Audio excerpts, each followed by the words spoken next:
வணக்கம் மக்களே, நாளைக்கு வரலட்சுமி நோம்பு இல்லைங்களா? இன்றைக்கி வியாழக்கிழமை சாயங்காலமே நம்ம சாமி வைக்க போகிறோம். அதனால் வீடெல்லாம் பெருக்கி முழுகியாச்சு, வெளியவும் க்ளீன் பண்ணிட்டேன். கோலம் போட்டுடலாங்களா? கோலம் போட்டு மாயில தோரணம்லாம் கட்டிடலாம். காஞ்சா நல்லா தெரியும்.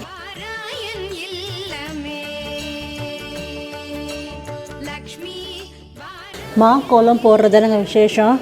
அதனால் காலையிலே அரிசி ஊற வச்சுட்டேன். அப்பார்ட்மெண்ட்டுன்றதுனால சின்ன கோலம் தான். கீழே ஒரு பெரிய கோலம் போட்டுக்கலாங்களா? ரொம்ப பெருசு இல்லை, எல்லாம் நடக்கணும் இல்லைங்களா? பேசேஜ் கொஞ்சம் திட்டமான ஒரு கோலம் போட்டுக்கலாம். சிம்பிளான கோலம் தான் போடுறேன். அந்த மஞ்சாக்கம் காட்டுறேன். லக்ஷ்மி தேவியை வரவேற்கின்ற விதமாக மாக்கோலம், வாசலில் குங்குமம் மஞ்சள்லாம் வச்சாச்சு, மாவிளை தோரணமும் கட்டியாச்சுங்க. இப்போ உள்ளே போய் நாளைக்கு தேவையான பூஜை வேலைக்கெல்லாம் பார்க்கலாமா? வாங்க. லக்ஷ்மி